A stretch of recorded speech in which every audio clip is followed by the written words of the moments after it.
देशाचं राष्ट्रगीत जनगण म्हण आम्ही जे म्हणतो ते राष्ट्रगीत लिहिले रवींद्रनाथ टागोर नावाच्या माणसानं. रवींद्रनाथ टागोर साधा सुद्धा माणूस नाहीये.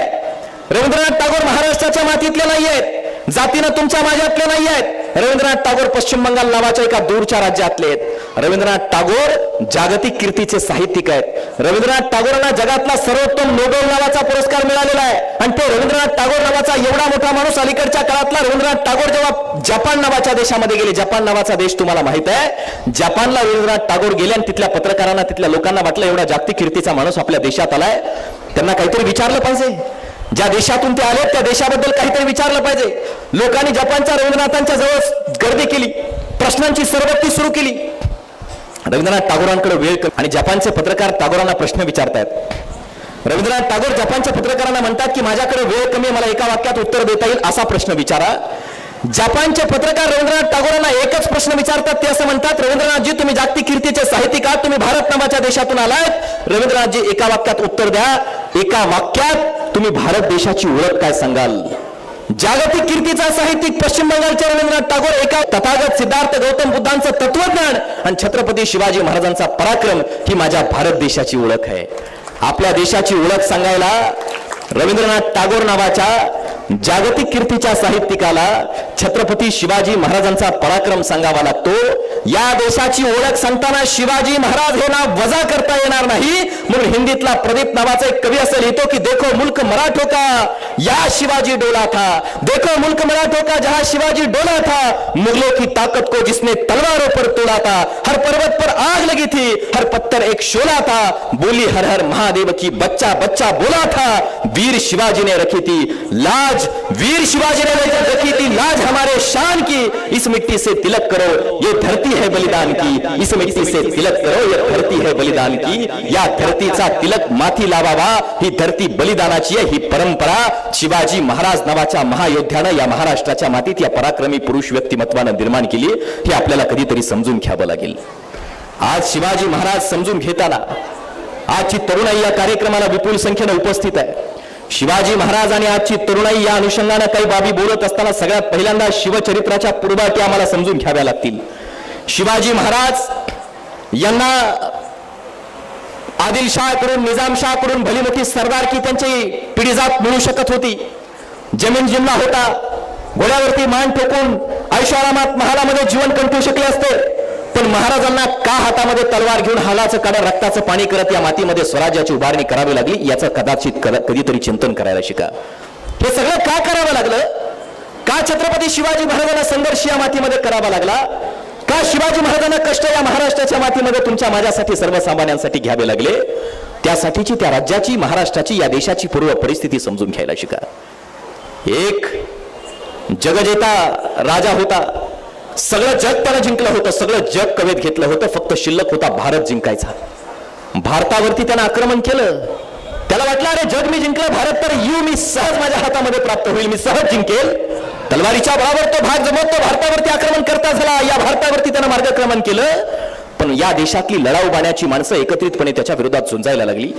बराच वेळ गेला, अखेर भारताचा सगळा भाग त्याच्या ताब्यात गेला आणि एक छोटासा महाराष्ट्र नावाचा आमचा प्रांत त्याच्या ताब्यात जायचा शिल्लक राहिला. सगळा भारत जिंकला त्यानं, महाराष्ट्राचा भाग मात्र जिंकायचा शिल्लक राहिला. महाराष्ट्रातल्या मराठी बाण्याच्या पोलादी मनगटाच्या खडकाच्या छातीच्या महाराष्ट्रातल्या माणसांसोबत, मावळ्यांसोबत, सरदारांसोबत, सैनिकांसोबत त्याची लढाई सुरू झाली. त्याला वाटलं रे सगळा देश जिंकला, सगळं जग जिंकलं, सहज मी महाराष्ट्र जिंकेल. लढाई सुरू झाली, संघर्ष सुरू झाला. बराच वेळ लढाई चालली. त्याला वाटलं उद्या जिंकेल, उद्या लढाई चालली, परवा जिंकेल, परवा लढाई चालली, तेरवा जिंकेल. एक दिवस, दोन दिवस, 3 दिवस, कित्येक वर्ष होत आले. महाराष्ट्रातली माणसं सहज त्याच्या ताब्यात जाईनात. त्याला प्रश्न पडला, अरे जग जिंकलं, देश जिंकलाय, महाराष्ट्र एवढं छोटं राज्य मी का हरवू शकत नाही? या लोकांना काय, या माणसांच्या मनगटात ताकद आहे, काय यांच्या काळजात धग एकत्रितपणे लढतात, काय पोलादी बाण्याची माणसं, कसं जिंकायचं यांना? शक्य नाही या महाराष्ट्रातल्या मराठी माणसांच्या विरोधात लढणं आणि यांना हरवणं. आणि मग त्यानं ठरवलं आपलं खूप नुकसान झालंय, आता इथं थांबणं काही कामाचं नाही, आपल्या सैन्याचं नुकसान झालंय, आता आपण गेलं पाहिजे आपल्या मायदेशी परत. आणि त्यानं गाशा गुंडाळायला सुरुवात केली. दुसऱ्या दिवशी जायचं, प्रकाश युद्ध चालायचं, संध्याकाळी सूर्य मावळला, युद्ध थांबलं होतं. दुसऱ्या दिवशी निघून जायचं, पराभव स्वीकारून परतीच्या मार्गाला लागायची तयारी त्या जगदेत्याची सुरू झाली. आणि त्याला वाटलं जाता जाता एकदा दुर्बिणीतून पाहावं मराठ्यांचं सैन्य दूर पहुडलंय, ते नेमकं काय करतंय राहुट्यांमध्ये, छावण्यांमध्ये. दुर्बीण लावली त्या माणसानं. त्या जगजेत्यानं, आणि दुर्बिणीतून पाहिलं आमचं सैन्य निश्चित पहुडलंय, आमचं सैन्य निश्चित पहुडलंय. कुणी खेळतंय, कुणी बोलतंय, कुणी गप्पा गोष्टी करताय, पण तिथं धूर निघतो, धुराच्या नळकांड्या निघतायत. त्यानं पाहिलं कशाच्या नळकांड्या आहेत, तर भाकरी भाजायचं काम सुरू आहे महिला वर्गाचं, भाकरी भाजायचं राहुट्यांवरती. त्याच्या लक्षात येईल ना, अरे आपल्या सैन्यात तर सगळ्यांचं अन्न एका चुलीवरती शिजवलं जातं, आणि यांच्याकडे जर पाहिलं तर यांच्यात भाकरी भाजायच्या चुली मात्र वेगवेगळ्या. त्यानं तेवढी एक गोष्ट टाळली. अरे मराठ्यांचं सैन्य लढत जरी एकत्रित असलं, मराठ्यांचं सैन्य झुंजत जरी एकत्रित असलं, तरी मराठ्यांच्या भाकरी भाजायच्या चुली मात्र वेगवेगळ्या. या महाराष्ट्राच्या मातीमध्ये मराठा म्हणणारा, मराठी भाषा बोलणारा, या देशस्थ कायस्थ साळी माळी शिंपी सोनार लोहार सांबार महार माग तेली मराठा मुसलमान हे सगळे जाती यांच्या भाकरी भाजायच्या चुली वेगळ्या. त्यानं तिथंच थांबायला ठरवलं आणि फोडा आणि राज्यकराची नीती अवलंबली. अरे जे मराठे तलवारीच्या बळावरती, पैशाच्या संपत्तीच्या बळावरती, प्रचंड जमीन जुमला संपत्तीच्या सगळ्या सैन्यदलाच्या संघर्षाच्या बळावरती ज्यांना हरवणं मुश्किल आहे, ते मराठे फक्त फोडा आणि राज्य करा या एका तत्वाच्या बळावरती हरवले जाऊ शकते, हे त्याच्या लक्षात आलं. आणि लगेच सुरू झालं. जावळीचे मोरे एकीकडं, जाधव दुसरीकडं, भोसले तिसरीकडं, कमरेला तलवार हातात भाला असलेला मराठा सरदार, कोणी आदिलशाहच्या सैन्यात, कोणी निजामशाहच्या सैन्यात, बाहेर आलेली मुठभर माणसं आमच्यावरती अतिक्रमण करायची, आमच्या बाया बापड्या दिवसा ढवळ्या पाठवायची, कुल्या कुत्र्यांचं राज्य या मातीमध्ये निर्माण करायची. आणि म्हणून शिवाजी महाराजांना हाती तलवार घ्यावी लागली. शिवचरित्र जर तुम्हाला आणि मला सगळ्यात पहिली गोष्ट जर काय शिकवत असेल, तर आपापसातले हे जे वाद करायची सवय तुम्हाला मला आहे ना, हे वाद कधीतरी थांबवले पाहिजेत. जिजाऊंच्या वडिलांचं जाधव आडनाव आहे. शिवाजी महाराजांचे वडील शहाजीराजे भोसले कुळाचे. जाधव आणि भोसले रक्ताचे सख्खे नातेवाईक आहेत. पण खंडाळ्याचा एका हत्ती एका विवाह समारंभात पिसाळला. छोटी घटना, हत्ती पिसाळला आणि पिसाळलेल्या हत्ती कुणी आवर घालायची, एवढ्या छोट्या कारणावरून लढाई सुरू झाली. लढाई तलवारीवरती आली, परस्परांची नरडी छाटली गेली, रक्तरंजित इतिहास झाला. रक्ताचे सख्खे नातेवाईक जाधव आणि भोसले एकमेकांचे परस्परांचे पक्के वैरी या महाराष्ट्राच्या मातीमध्ये झाले. शहाजीराजे बंगळूरला आदिलशाहची चाकरी करायचे. आणि म्हणून शिवचरित्र तुम्हाला आम्हाला हे शिकवतंय, एवढं सामर्थ्य असताना सुद्धा, एवढी शक्ती असताना सुद्धा, एवढा झुंजार रणझुंजार पोलादी बाणा असताना सुद्धा मराठ्यांवरती मुठभर लोकांनी का राज्य केलं, तर आम्ही आमच्या विरोधात उभा राहिलो.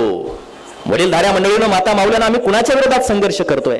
आमच्या भावाच्या विरोधात, बिदभर जमिनीसाठी, हातभर बांधासाठी, एवढ्या गोष्टींसाठी आम्ही आमच्या भावकीच्या विरोधात आमचा संघर्ष सुरू आहे, जो शिवकालीन काळात सुद्धा आमच्या मातीतल्या लोकांनी केला. म्हणून ती परिस्थिती आमच्यावरती उडवली. ज्यांच्या विरोधात आम्ही लढतोय ते परके कुणी आहेत? आमच्या घरातलेच, आमचे सगळे सोर, आमचे नातेवाईक, आमचे भाऊ, आमची भावकी आहे. आणि मेल्यानंतर, मृत्यूनंतर कुणाच्या खांद्यावरती आमची प्रेतयात्रा निघणार आहे? त्यांच्याच खांद्यावरती जायचंय ना. खांदेकरी कोण? आमचे भाऊ जाते, आमची भावकी हीच आहे ना. आणि मग आम्ही लढायचं कुणाच्या विरोधात हे लक्षात घ्या. गर्व कशाचा करतो, टाटा कशाचा करतो आम्ही? आमच्याकडे किती जमीन आहे, किती सातबार आमच्या नावावरती, किती संपत्ती, किती गाड्या, किती घोडा, किती बंगले, याच्यावरून आम्ही आमचा गर्व करतो. आम्हाला वाटतं आमच्या मालकीचा, आमच्या नावचा सातबारा आहे. तो सातबारा तुमच्या मालकीचा नाहीये. लक्ष देऊन ऐका, तो सातबारा तुमच्या मालकीचा नाहीये. एकदा जर काळ आला ना, शर्टाचं बटन लावायची सुद्धा वेळ तुम्हाला आणि मला मिळत नाही. शर्टाचं बटन लावायची सुद्धा वेळ मिळत नाही. आणि म्हणून माणसाने माणसाशी माणसासम वागणे, माणसाने माणसाला माणसाची रीत द्यावी, माणसाने माणसाला माणसाची प्रीत द्यावी, ही भावना शिवचरित्र रुजवतं. एक कवी असं लिहितात, सुभाषितकार, की आता खरेच मित्रा इतके करून पाहू, जर शक्य झाले तर माणूस बनून पाहू. हस्ती सुखात आपुल्या सारे जरी जगिया, परी दुःखात परकीयांच्या आता रडून पाहू. दुसऱ्याच्या दुःखात रडण्याचं सामर्थ्य जर काय देत असेल, तर शिवाजी महाराजांचं चरित्र तुम्हाला दुसऱ्याच्या दुःखात रडण्याचं सामर्थ्य देतं. अंतःकरणात माणुसकीची बीजं पेरण्याचं सामर्थ्य शिवाजी महाराजांचं चरित्र देतं. ते शिवचरित्र आपल्याला समजावून घेणं गरजेचं आहे.